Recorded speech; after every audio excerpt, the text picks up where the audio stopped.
Carolyn, and welcome back to my RV life with Capone. Say hi, he gets more fan mail than I do. So today I wanted to talk to you about what I do to stay warm in my RV. In case you haven't noticed, it's snowing. And if you thought it doesn't snow in the desert, then you've never been to the desert in November. I'm just outside of Winnemucca and it's snowing. It's 37 degrees and this is my second night here. It's gonna be about 20 degrees tonight. It's 37 now. It's snowing, it's gorgeous. So I'm gonna show you what I do inside my rig to stay warm, to insulate, and to keep my pipes from freezing. So let's go inside and I'm gonna take you through the process of what I do as soon as I pull in to get set up so that I can stay warm. But before we go inside, let's say hi to my friend Bob, who is traveling with me today and has graciously agreed to be my cameraman. Say hi, Bob. Hi everyone, glad you're here. All right, thanks, Bob. And now let's go inside. So I'm going to show you what I do to get the inside of my RV ready on really cold days and nights so that I don't freeze to death. I'm going to start in the front and I'm going to work through the back to show you what I do for insulation. And then I'm going to show you what I use for heat. And then I'm going to talk about the little steps that I take so that my pipes don't freeze. And I'm actually going to show you how I do that. So let's start in the front. The first thing I do, we just pulled in here. So the first thing I do is cover up my windshield with one of these Reflectix things. Everybody has one. This is going to insulate my windshield. So whatever heat is already in here from driving and the truck heat is going to get trapped inside. So this is always the first thing I put up. I can already feel it's pretty warm in here still. So the second thing that I have done is I found this wonderful blanket. It is really thick. It's got fleece on one side and this beautiful purple velvet on the other. I found it at a laundromat in the free pile. Actually, now that I think about it, that might have been the lost and found. I think I stole somebody's blanket, sorry. But it works really well. So I put this down, it stays up here all the time and it's really thick and it goes almost all the way to the ground. So that goes down all the way and I make sure it covers everything, the whole opening. And then I bought these blackout curtains, thermal blackout curtains. I just got these at Walmart, I think, and I think 20 bucks for all of them. They're pretty thick and they insulate. So I close these up. They go all the way to the ground. So, you know, these curtain rods, the RVs come with cheap little ugly curtains that just cover up this area, but I've got these full-length curtains now. I make sure they go all the way to the walls because those windows let out a lot of heat. So there you have it. Now I have my pretty wall and it makes it kind of cozy in here. And that really, once I'm in here for a while, if I have to go back in there, it really, really leaves a lot of the cold air up front from the truck. So that works really well. Next thing I do, and this is something I just started doing because when I was in Medford, I had to sleep on the street. And so I was covering up my windows to try to be stealthy. And I realized even just having a blanket up, and this isn't very thick, this is just a thin fleece blanket that I got at like Bi-Mart or something for $5. But just having this up there really helps a lot. So just go ahead and put a blanket over the window on the curtain rods and fold it over the curtain rod with extra so it kind of cushions and really insulates. So the air, see, so I'm actually filling that gap there with blanket. So that is holding a lot of the cold air against the window. And I'm putting it all the way at the end of the curtain rod so that it meets this other curtain and just draping it down and putting it up. And there you go. So that really holds in a lot. I do the same thing on the other window over here. I actually have a big thick blanket that I put on that one that really keeps out a lot of the cold air. The next huge area where cold air comes in is this door it's ridiculous. This is worse than the windows and the front put together. Just when I don't have this covered up, I can literally just feel the cold air gushing in. A couple reasons. The seals on the door probably could be replaced. I have this sliding thing here to get to the handle. I can feel cold air coming in from there. Also, so my house battery is in here, and this is just a metal container for my house battery with holes in it. So this is literally outside and it doesn't seal very well. So a lot of cold air comes up from here. So a couple things that I do to block off this door to make it warmer in here is I still, on a couple of the windows, and I'll explain more of this when I do the official tour of the inside of my rig, they came with these lovely pink metal blinds, and I left them here because I just haven't gotten around to putting anything else up, but they're actually good for blocking the cold. So I close those, and then I have another thermal curtain, same thing, got it at Walmart, and I hung a nail up here so that during the day I can just hang it up here, but at night when I want to be in here, I just close this off. I'm gonna hang a curtain rod eventually. I haven't done it yet, so I just cram it in there in the edge. It hangs down to the ground, so I just make sure it goes all the way. And you're gonna want to seal this off as well. So we had to uncover this for light, but pretend the blanket is still here. We're gonna put this behind it, put the blanket over it, and just really seal both areas off here so that you don't let any drafts come in from the door. Stick the dog bed, pillows, whatever I have down there. Some dog bed down here. The other one, check out Capone. The one that Capone is laying on. He loves his bed. That bed also goes down here to cover up the gap. And this, putting the bed down here seals off this crack, so it really just seals this whole area off, keeping all the cold air on that side and keeping it from coming into the rig. The last thing that I do in here to seal it off is, this is kind of a no-brainer. Once again, I left the pink blinds here.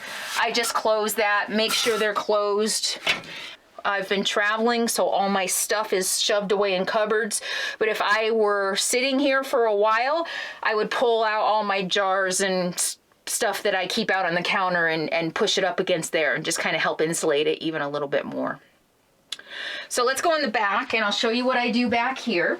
So the floors are really, really drafty. One of the things that I want to talk about that I see a lot of people doing, and the previous owners of this RV did, they tore up the carpet and put laminate floor down. I think carpet might actually insulate better. So my floors are freezing cold and very drafty. So anybody who is thinking about pulling up their carpet and replacing it with flooring, if you're going to be having cold winters, you might want to think about that because it really is cold in here. And I can feel tons of drafts coming up through the floors. So in here, I have just bought cheap rugs this is a runner that I've put on the floor, and you'll see how it folds up onto the wall because I can actually feel right now air coming through that seam. That's a little scary, but I do. So get rugs that you can kind of fold up onto the seams to keep out the drafts. I've got these on both sides of the bed. I've got rugs just kind of crammed up against the walls on both sides. That's the first thing I do in here. And again, I cover up my windows, especially in the back. I have these cheap windows that came with the RV, and I don't know if anybody else is having this problem. They don't even close all the way anymore. This one I've actually duct taped. My rig is held together with duct tape. You'll see that in the tour coming up. And that one comes open and doesn't stay shut. So anyway, so I do put blankets up on both of these windows just like I do in the front. In fact, I have a pretty heavy blanket here that I put against that window because it's very, very, very drafty. And this is a nice thick blanket. It really does hold the draft out. And I put also my down sleeping bag on the floor over there because it feels really drafty, and that seems to kind of soak up some of the cold air.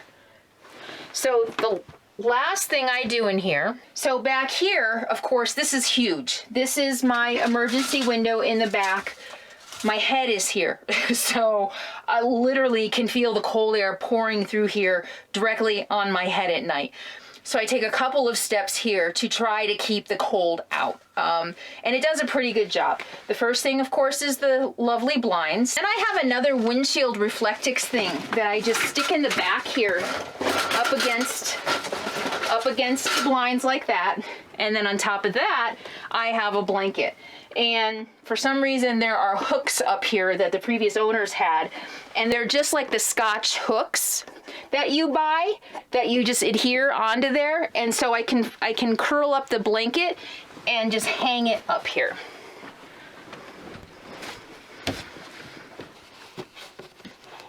Just like that. So, and then I have extra pillows that I prop against this for even more insulation. And then I sleep here, my pillows go here. Between having the triple protection, maybe quadruple protection back there, with the blinds, the reflectives, the blanket, and the pillows, I actually stay pretty warm at night. I still do need to wear a hat because all the air out here is pretty cold, so I do usually sleep in a hat too, especially when it's really cold. So blankets on all the windows, that's covered, and I think that's pretty much covers everything I do to try to insulate my RV on really cold nights. Do my best to keep the cold outside and to keep whatever heat I'm generating inside my rig, inside the rig and not going outside. So now let's talk about what I do to heat my rig. So this is what I'm currently using as my sole source of heat in the RV. For those of you who have followed me a little bit, read my blogs, visited my website, maybe even I've mentioned it in the video, Matilda here is a bit of a lemon. I have cautionary tales all over my blog about Matilda. The transmission, the starter, brake issues, you name it, Matilda and I have been through it. And of course, her heater also broke. So I don't know what happened. It's this horrible squealing, high-pitched, squeaky, oh my gosh. When it goes on in the middle of the night, it sounds like the worst nightmare you ever heard. It's really loud and really terrible. I've tried to troubleshoot it. I've drenched it in WD-40, I've tightened screws, I've loosened screws, I get it to work. So I actually had to pull the fuse because it goes on by itself, even when it's all the way off. So I am not using my furnace anymore. However, I'm not too upset about it because as a boondocker, and you saw outside, I'm not plugged in, I'm dry camping, I rely on my battery, I don't have solar yet, so I'm relying just on my generator and just on my battery. That furnace eats up my battery power because even though it runs on propane, the starter and the fan take electricity. So one night of that going on and off and my battery is drained. So I'm not really too heartbroken about my furnace not working. On the advice of my good friend Bob here, turn the camera around and say hi, Bob. Really? No, you don't have to. Because Bob here is the van dwelling RV living guru and he knows everything. He suggested I get a buddy. What is it called? A big buddy? No, that's the medium buddy. A medium. Mr. Buddy. Whoa, so he suggested I get a Mr. Buddy. And Mr. Buddy comes in two sizes. There's the portable size and there's the big buddy size. And he told me I should get the big one, but I didn't want the big one. I went with the little one. Partly because it's really crowded in here with a dog and me and if I have guests over, it's really, really crowded in here. So I didn't want to be tripping over it. So this is the portable buddy. It says it heats up to 200 square feet and I love it. I love it. It runs on propane, so take a look at the propane tank. I did have to buy a separate propane tank, which was about $27. Then had to buy the hose, which was probably about $20. I got it at Tractor Supply. I don't remember how much it was. And then I had to get the filter here, also at Tractor Supply, and this filters the gas going into the heater buddy. And this was about $10. So the heater buddy cost me $69. This cost me about $27, and all the hoses and filters and everything probably $30. So what is that? $120 for the whole thing. And I'm very, very happy with it. with all of the precautions that I take, it's got a high and a low setting. I normally just have to keep it on low. Even on nights like tonight where it's going to be in the 20s, I have been able to stay very comfortable and very warm in here. Sometimes even just in a flannel shirt, or sometimes even just a t-shirt. So this works really well. I have been getting comments on my Facebook page talking about this. It's not safe. You can't use it inside. You still have to ventilate, blah, blah, blah, blah, blah. Okay, I just showed you everything I had to do to keep air out of here. My rig's pretty ventilated, so I'm not really too worried about the ventilation issue. It's ventilated in here, whether I want it to be or not. It's ventilated, and no matter what I do, unless I wrap it in bubble wrap, it's ventilated. So I'm not worried about that. I do have a CO2 protector though, a CO2 alarm, and it's in a drawer right here, which is very close to this unit, and it has gone off. I heard it go off the other day. Actually, this wasn't on and it went off, so I don't know what that was about. But if you're going to be using something like this inside, or actually just having an RV anyway, you really should have a CO2 and a carbon monoxide alarm, which I do have one, and it is in here and it does work. So double check that before you use any alternate heating source in your RV. So I've got the Mr. Buddy. I close the bathroom door at night and use it in the bedroom. So I've got this long hose so I can move it around. And like I said, I do stay really warm in here. So that's how I heat my RV. So the last thing I'm going to talk about is what you can do to make sure you don't break any pipes. If you're in freezing cold weather and you have water, or your black tank has some stuff in it, or your gray tank, stuff's going to freeze. There's just nothing you can do about it. But what you want to prevent are breaks. So far, this is what I have been doing so that nothing breaks. My freshwater tank is only a quarter full. So you don't want anything to be full, because you probably know when things freeze, they expand. And when things expand in enclosed containers, stuff breaks. So I only have a quarter of a tank of fresh water, so I'm not worried about it. It froze this morning, but no big deal. It froze. It's not going to break anything. My gray water and my black water I emptied yesterday before I got into the really cold weather. So I know those aren't full. So that's not going to break. The only concern then you might have is the water that's still left in your pipes.